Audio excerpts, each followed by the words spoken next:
السلام عليكم ورحمة الله تعالى وبركاته، والصلاة والسلام على أشرف خلق الله وعلى آله وصحبه أجمعين. مساء الخير عليكم البنات، واش راكم؟ إن شاء الله تكونوا لاباس. نقول لكم تهلاو اليوم، ديروا لي جام وخلوا لي تعليق لأنه تعليقاتكم بزاف تهمني. أول مرة يشترك عندي في القناة نقول له مرحبا بك عندي في القناة، وإن شاء الله تستفاد بزاف من الوصفات تاوعي.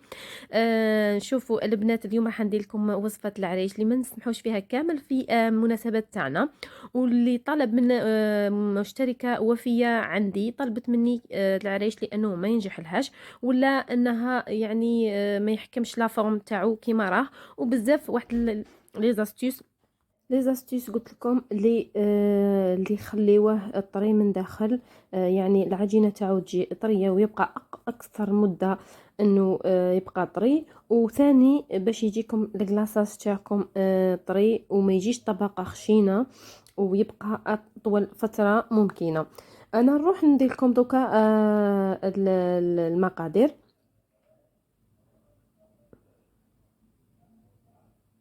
شوفوا انا عندي بهذاك البول هذاك او هذيك البواطه درت بها باكي تاع زبده، يعني بول كامل تاع زبده، ودرت له وفيضته بالسمن.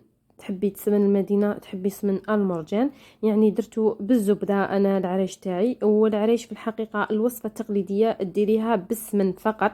انا قلت لكم الوصفه تقليديه ولكن بطريقه عصريه.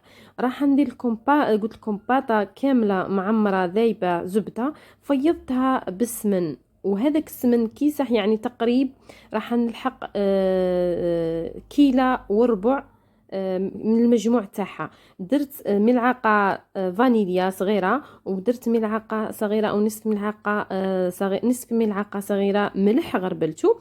وندير 3 كيلات فرينة بهذيك البواطة. راح نفرغ كامل المكونات هذوك مع بعض، نضيف لهم هذيك الفرينة ونبدا نبسس كامل هذيك الفرينة تاعي ونخلط حتى تقريبا نتحصل على عجينة.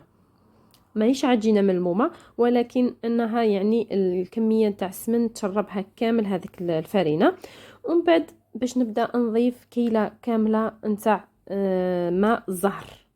تحبي ماء وما زهر مخلطين، تحبي انا بما زهر. كي تكون عندك الكميه كبيره راح تخلطيه، وكي تكون عندك الكميه صغيره فقط ما زهر يكفي، او لاغون تاع ما زهر، يعني عندك الاختيار. انا راح ندير قلت لكم الكميه، وتبداي تضيفي بشويه، ما تضيفيش يعني البول كامل او الكيله كامله نتاع المزهر. قبل ما نضيف هذه الكميه راح شوفوا ندخل السمن في الفرينه مليح مليح كامل في ما تبقاليش الفرينه كاع ما تبقاش تبان، تشرب كامل هذاك السمن. ونبدا نضيف في كيله كامله نتاع ما زهر، نضيف بشويه بشويه. وشوفوا الطريقه اللي راح نلم بها، مش راح نعجن ومش راح ندلك، راح نلم فقط بين صباعتيه. كي تتلم لي العجينه ما تقوليش باللي راهي تلمت وخلاص وراها طريه، زيدي حتى تكملي العجينه تاعك وتوشيها تمسيها تحسيها بلي طريات، راها تقعد تشرب كل مره تقعد تشرب بشويه فقط. وشوفي بشويه شوفي حتى تكملي الكميه، وممكن ما تكمليهاش كامل.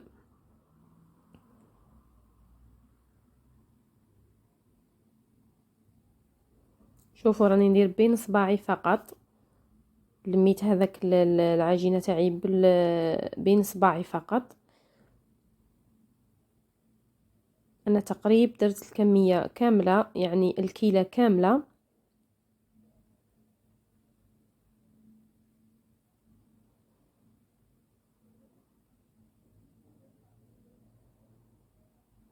شوفوا كيفاش ندير العجينه. الا تشقت لك العجينه كي ديري لها هكذا تشقت لك، يعني مازالها محتاجه ما زهر. والا ما تشقت لكش راكي ماكش محتاجه. انا اني وريت لكم بلي اني مش مانيش محتاجه العجينه تاعي ما تشقتش. تلمي هذيك العجينه وتخليها ترتاح نصف ساعه او ساعه. في لو طون اللي رايحه نخليها ترتاح فيه راح نوجد الحشوه تاعي. تجي العجينه تاع العريش تجي طريه.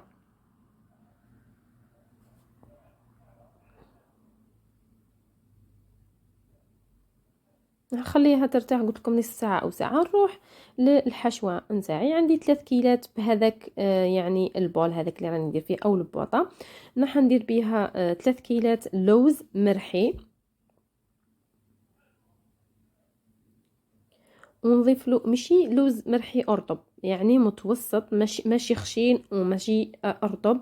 راح ندير له كيله الا صبع سكر عادي، راح ملعقه فانيليا، وراح ندير له 2 ملاعق سمن، وراح نبسس كامل هذاك الاخر. شوفوا كيفاش نضيف هذاك المزهر من الفوق باش نذوب هذاك السكر، لانه كنت مزاربه في العمل تاعي، سينو خليه يرتاح حتى يشرب كامل هذاك السكر، يشرب كامل هذاك الماء زهر ويذوب.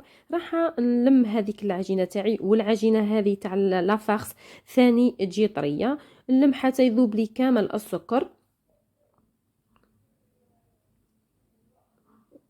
شوفوا كيفاش راني نخدم فيه، نعجنو حتى نحس روحي ذاب لي كامل السكر. والعجينه هذه تاع لافارس قلت لكم تجي طريه، راح تشرب، ما تخافوش منها، طروها شويه وخلوها راها كي ترتاح راح تشرب. وماذا بكم هذه العجينه الثانيه ما تجيش تتشقق. هنا عجنوها وخلوها ترتاح. في لو طون اللي ترتاح فيه نبدا نقطع العجينه تاعي. العجينه تاعي راح نديرها بحجم 40 غرام، والحشوه نتاعي راح نديرها بحجم 16 غرام. كاين اللي يديرها 15، كاين يديرها 14، كاين يديرها 12. انا حبيتها تكون لافارس معمره من الداخل، ما نشحيش في لافارس لداخل. درت 40 غرام العجينه، ولافارس تاعي درتها 16 غرام.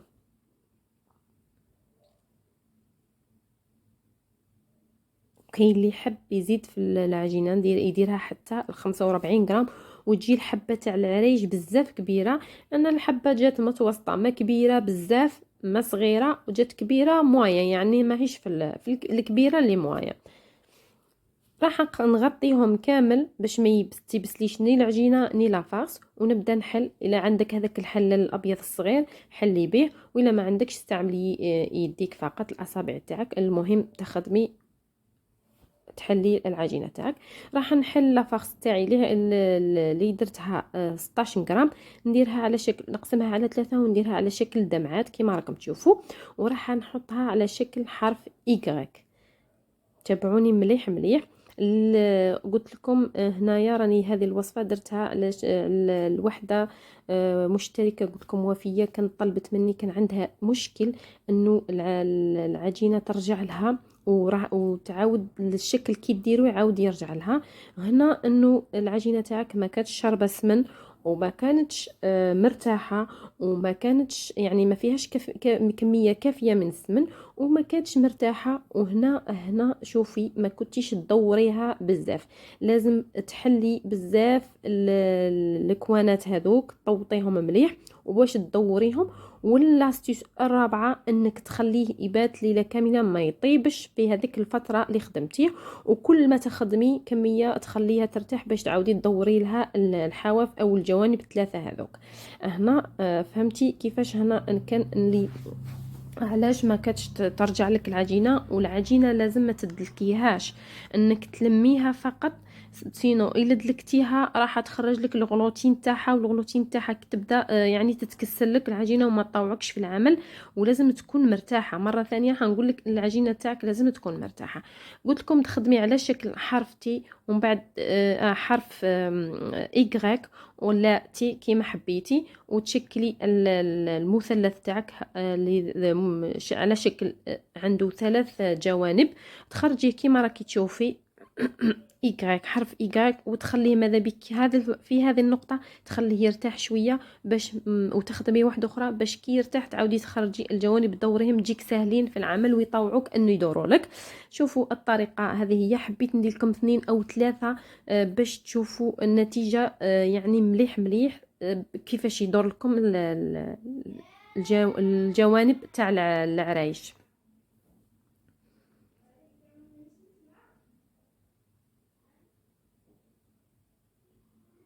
قلت لكم ديريهم تقسميها على الحشوة على 3 وتشكليهم على شكل دمعات.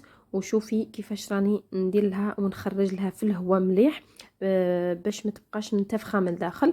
بين ندير صبعي ونسكر، ندير صبعي ونسكر. شوفوا الطريقه مليح مليح، يعني الصوره راهي تتحدث على نفسها، مش محتاجه اني نفصل اكثر. تلمي بين صباعك، تحطي صباعتك في الوسط، ومن بعد تبداي تخرجي الحواف يعني هذوك اللي يخرجوا مش عارفه كيفاش نصفهم لكم. المهم ومن بعد تبداي تدوري بالتساوي، يعني تدوري بالتساوي كل جانب دوريه بالتساوي. هاو الشكل النهائي. هنا قلت لكم تخليه يرتاح ليله كامله، يبات ليله كامله، وغد من ذاك انك تثقبيه بالكوردون في الجوانب باش كي طيب باش ما ينتفخلكش ويدير لك فقاعات. لازم تثق به، هذه النقطه لازم تركز عليها. نروح للكلاصاج تاعي. انا هذه الكلاصاج يعني درت كميه لا باس بها. شوفوا بالفنجال تاع لاتاي درت كاس تاع مزهر وكاس تاع زيت وكاس تاع حليب، وندير له الا ربع، يعني كاس الا ربع ليمون، يعني قيس ربع مغارف قارص. نخلط كامل المكونات قبل ونبدا نضيف في السكر غلاس باش نضيف الليمون تاعي. هنا انا ما نخافش اني مالفه بالكلاصاج ما يتخسرليش. نتيا الى عندك الحليب تخافي يجرجب لك، يعني يدير لك الكلكيع تاعو، ما ديريش الليمون في هذيك اللحظه حتى ديري سكر غلاس في النص العمليه تاع السكر غلاس تضيفي الليمون. ولازم ديري ملعقه او نصف ملعقه كولورون ابيض وتبداي تضيفي، لانه الكولورون الابيض راح يخرج لك القاعده تاع اللون الابيض، يعني باش يخرج لك اللون اللي راح ديريه لا كولور، يعني الاخرى اللي راح ديريها اصفر او اخضر او بنفسجي او وردي او يعني اي لون تختاريه وتبداي تضيفي. انا ضفت اللون الابيض ومن بعد درت اللون البنفسجي ودرت نقطه فقط لاني كنت حابتها تكون كلير. ونبدا نضيف الكلاصاج ونخلط، نضيف راح تخرج لك فقاعات. انا لازم هذا الكلاصاج تاعك يرتاح باش يخرج كامل الفقاعات تاعو، باش كي ديريه فوق العرايش ما يخرج لكش فقاعات في العريش وتجيك الفقاعات في الحبه من الفوق وتجيك الشكل تاعها يعني مش محبوب. الكلاصاج تاعي شوفوا كيفاش جا ثقيل، لازم يجي ثقيل. سي في حبه او سي في صبعك تشوفي الى الصبع تاعك او يعني حبطت الكلاصاج ولا ما حبطتش. تشوفوا يعني الصوره راها تهضر على نفسها انك الكلاصاج يكون ثقيل كيما راكم تشوفوا كيما راني نوري لكم. واحسن طريقه انك تشرب تطلي العريش تاعك، هذه طريقه انا اللي نستعملها. ما تكثريش في يدك يعني تعمري بيدك وكلش، تستعملي المغرفه هذه راح تهبط لك كامل الزوائد وما تخدميش كامل بيدك، يدك يبقى نقايه. شوفوا هذه هي مزت الاول ولا العرايش لاكلاصاج. شوفوا كيفاش جات الطبقه رقيقه وشوفوا الحشوه كيفاش جات معمره قليله برك العجينه. ان شاء الله تعجبكم الوصفه. الى لقاء قريب ان شاء الله، وان شاء الله تعجبها الوصفه تاع العريش المشتركه. انا خليكم الى لقاء قريب ان شاء الله، مع السلامه.